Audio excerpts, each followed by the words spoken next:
ज्यादा बातें ना कर, हमारा जुमा लेट हो रहा है, जंग के लिए तैयार हो, फटाफट आ।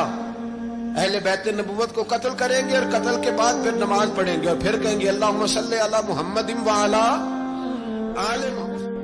हजरत इमाम हुसैन तशरीफ लाए, बच्चों समेत आए। हुर बिन यजीद एक शख्स था, हुर बिन यजीद नाम याद रखना। हुर बिन यजीद एक मुख्तसर सा लश्कर लेके उसने इमाम हुसैन को एक जगह पे रोका, फिर दूसरी जगह पे रोका, बिल आकर तीसरी जगह पे रोका। तो इमाम हुसैन ने फरमाया जगह कौन सी है? कहा हुजूर करब बला। फरमाया बस यही खैमे लगा दो, यही। हजरत सैयदा ज़ैनब ने पूछा इमाम हुसैन से कि सारे जमाने ने रोका है, ठीक है आप हक पे हैं, ये भी सब ने कहा आप हक पे हैं, पर रोका भी सब ने, आप रोके क्यों नहीं? तो इब्ने कसीर और इब्ने असीर लिखते हैं कि इमाम हुसैन रो पड़े, कहने लगे बहन मैं रुक जाता, पर मैंने रात को नाना मुस्तफा को ख्वाब में देखा है। तो हुजूर ने फरमाया हुसैन अगर आज ये रिवाज पड़ गया ना यजीद जैसे लोगों का, तो कयामत तक पड़ा रहेगा। फिर लोग कहेंगे कोई निकला नहीं था तो हमें भी निकलना, फिर लोग जालिमों के सामने गर्दनें झुकाने के आदी हो जाए। मैं कहता रहता हूं, कह रहा हूं, करबला की जंग कुफर इस्लाम की जंग नहीं, कुफर इस्लाम की जंग नहीं करबला की, क्योंकि यजीद तो बड़ा पक्का नमाजी था, खुतबा देता था वो तो। जब इमाम हुसैन रज़ी अल्लाह ताला अन्हु ने करबला के मैदान में जुमे का दिन था तो यजीद के सामने को बात करनी शुरू की, अमर बिन साद के सामने। तो अमर बिन साद कहने लगा हुसैन ज्यादा बातें ना कर, हमारा जुमा लेट हो रहा है, जंग के लिए तैयार हो, फटाफट आ। अहले बैत नबुव्वत को कत्ल करेंगे और कत्ल के बाद फिर नमाज पढ़ेंगे और फिर कहेंगे अल्लाहुम्मा सल्ली अला मुहम्मदिन व अला आले मुहम्मद। उसी नमाज में फिर दरूद भी पढ़ेंगे। ये कैसा मर्तबा है, कैसा अंदाज है, दोस्ती कातिल से भी, मकतूल से याराना भी। हुर बिन यजीद इमाम हुसैन से कहने लगा मुझे हुक्म है आपको रोकने का, आप आगे नहीं जा सकते। इमाम साहब ने फरमाया वजह? जमीन अल्लाह की है। उसने कहा आप बैत नहीं कर रहे, यजीद की हालात आपके हक में दुरुस्त नहीं है, आप नहीं जाएंगे। इमाम रुक गए। जोहर की नमाज का वक्त हुआ तो हजरत अली अकबर इमाम हुसैन के बड़े साहिबजादे, उन्होंने अजान जोहर पढ़ी तो हुर बिन यजीद के लश्कर ने इमाम हुसैन के पीछे नमाज अदा की। कहा भाई तुम मुकाबले में आए हो, नमाज पीछे पढ़ते हो? कहा हुजूर मुकाबला तो तलवारों से कर रहे हैं, पर हमारा दिल तो मानता है ना कि मुस्तफा का नवासा बड़ी शान वाला है। हुर बिन यजीद ने 3 नमाजें लश्कर समेत इमाम हुसैन के पीछे पढ़ी हैं, 3 नमाजें, जोहर असर और मगरिब। फिर इमाम हुसैन के सामने शराइत पेश की कि आपको यहाँ घेर लिया गया है, यहाँ आप बैत करेंगे, यहाँ आप जंग करेंगे, 2 ही बातें। इमाम हुसैन ने फरमाया नहीं भाई बैत तो मैं नहीं करता, इसके अलावा तुम जो कहते हो मैं करने को तैयार हूं। उसने खत लिखा, उबैदुल्लाह इब्ने ज़ियाद को एक बंदा दौड़ाया पीछे, कूफे चंद मील पे कूफा था। कहा वो नहीं मान रहे, क्या करना है? तो हुसैन इब्ने अली है, मैं ज्यादा देर उन्हें रोक भी नहीं सकता।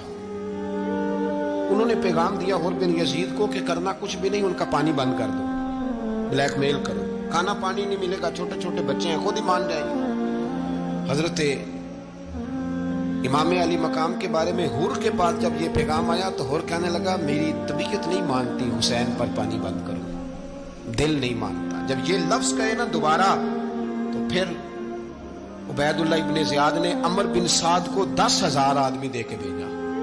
का हुर बिन यजीद लचक दिखा रहा है हुसैन के हक में। एक रे का इलाका था, बड़ी वहां फसल होती थी, लोग कोशिश करते थे वहां का गवर्नर बनने की, कोशिश करते थे। तो उबैदुल्लाह इब्ने ज़ियाद कहने लगा तुम्हें रे की गवर्नरी मिलेगी, सबसे सरसब्द शादाब इलाका, तुम्हें वहां का गवर्नर बनाया जाएगा अगर हुसैन के खिलाफ लड़ोगे। ये इतनी जबरदस्त होती हैं गवर्नरियां कि गवर्नरियों के लिए लोग नस्ल रसूल के खिलाफ भी निकल आते हैं। ये इतनी तगड़ी होती हैं, इतनी जल्दी वफादारियां बदलती हैं।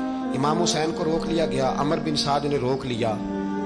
यकम मुहर्रम को इमाम आए, 7 मुहर्रम तक रोका गया, 7 मुहर्रम को पानी बंद कर दिया। जानवर पानी पीते थे, घोड़े पीते थे, कुत्ते पीते थे, लेकिन मुस्तफा के घराने को पानी पीने की इजाजत 3 दिन तक पानी बंद रहा। 9 मुहर्रम को अमर बिन साद ने और लोग बुलाए।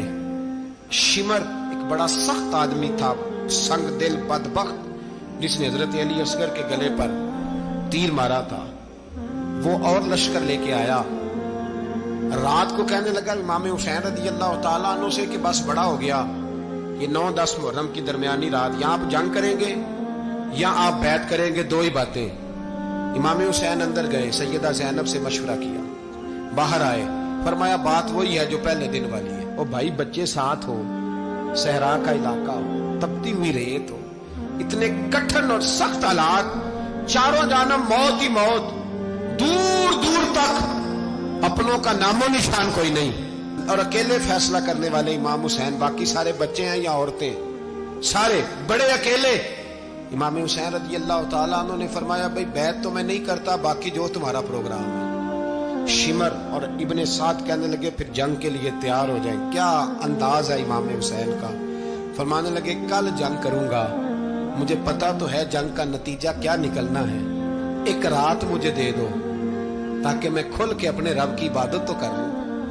حسین نے جانا ہے، مجھے پتا ہے کل رزلٹ 72 اور 22,000 کا کیا، ایک رات مجھے دو، میں مالک سے راز نیاز تو کروں، میں گویا اس سے پوچھوں تو صحیح کہ مالک میرے والد بھی شہید ہیں، بھائی بھی شہید ہیں، نانا کو بھی دکھوں میں دیکھا ہے، تو اب میری باری ہے تو مالک میں حاضر ہوں، مجھے موقع تو دو، اس لیے کہ میرے نانا نے بدر میں بھی ساری رات عبادت کی تھی، صبح مجھے موقع دو۔ اور دنیا کا اصول ہے جب کوئی موقع مانگتا ہے تو دیا جاتا ہے۔ یہ دونوں کہنے لگے کوئی موقع نہیں۔ حر بن یزید پیچھے سے بولا، کہنے لگا نہیں، بدتمیزی نہ کرو، حسین کو موقع دو، تمہیں دینا پڑے گا۔ موقع دیا۔ حر بن یزید نے پھر منت کی، کہا حضور آپ مہربانی کریں مان جائیں۔ فرمایا ماننے والا کھاتا کوئی نہیں۔ فرمایا ماننے والا کھاتا، بولیے ماننے والا کھاتا، یہ بڑا مشکل کام ہے بھائی۔ ضمیر کا سودا اب تو عام ہو گیا، بازار لگتے ہیں، ریٹ لگتے ہیں، اپنی اپنی چاہتوں پہ لوگوں نے اپنے اپنے انداز سجائے ہوئے۔ کوئی آدمی بس اچھے طریقے سے نام لے لے تو بس ہم اس کے پیچھے چل جاتے ہیں۔ اب تو عام ہو گیا یہ معاملہ۔ امام حسین نے فرمایا ہو ہی نہیں سکتا، ممکن ہی نہیں ہے۔ ساری رات عبادت میں گزری، ریاضت میں گزری، تہجد کا وقت ہوا تو گھر والوں کو بلایا، فرمایا دیکھنا تمہاری سی کی آواز نہ باہر آئے، خبردار سی کی آواز نہ آئے۔ اور امام زین العابدین سے فرمایا تو بیمار ہے، تو جہاد نہیں کرے گا، لیکن خیال رکھنا پیچھے۔ اور بڑی قیمتی بات بتا رہا ہوں، ہماری بیویاں کسی کے گھر میت ہو جائے تو 4 دن بخار نہیں اترتا۔ امام علی مقام نے سیدہ زینب سے فرمایا تو بڑی ہے، میری بہن ہے، پیچھے سارے بچے ہیں، جوان ہیں، ان کے حوصلے تیری ذمہ داری ہے۔ صبح جنگ کا طبل بجنے لگا، فجر کی نماز پڑھی، سورج چڑھا، 10 محرم کا دن، جمعے کا وقت، جناب سیدنا امام حسین رضی اللہ تعالیٰ عنہ نے ریت پر سجدے کیے، لمبے سجدے، لمبی نماز۔ سورۃ الشمس کی آیات دوسری رکعت میں پڑھی تو سارا کربلا گونجنے لگا۔ کیا انداز تکلم تھا امام علی مقام کا۔ نماز مکمل ہوئی تو حر بن یزید، عمر بن سعد اور شمر سے کہنے لگے واقعی حسین سے لڑو گے؟ پتہ نہیں کون ہے۔ قل لا اسألکم علیہ اجرا، تم نے نہیں پڑھا؟ الا المودۃ فی القربى، تمہاری آنکھیں بند ہیں۔ الحسن والحسین سید الشباب اہل جنہ، تمہیں نہیں پتا؟ کہنے لگا چپ کر، حکومت نظر آ رہی ہے۔ اور بن یزید کہنے لگا پھر میرا بھی فیصلہ سنو، مجھے حکومت نہیں چاہیے، مجھے جنت چاہیے۔ حکومت نہیں چاہیے۔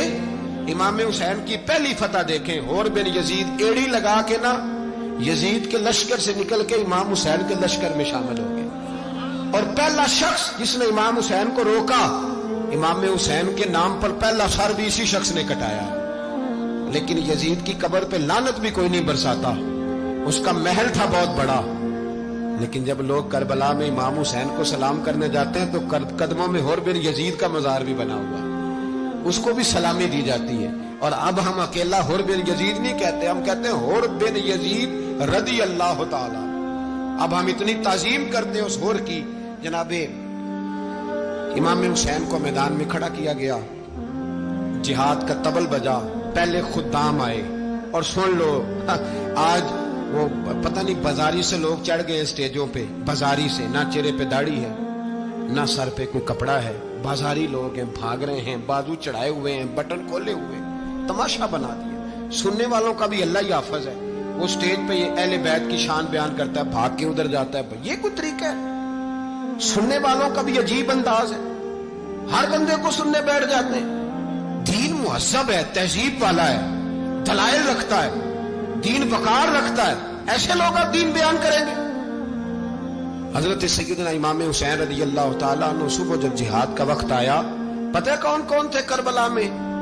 امام حسین کے ساتھ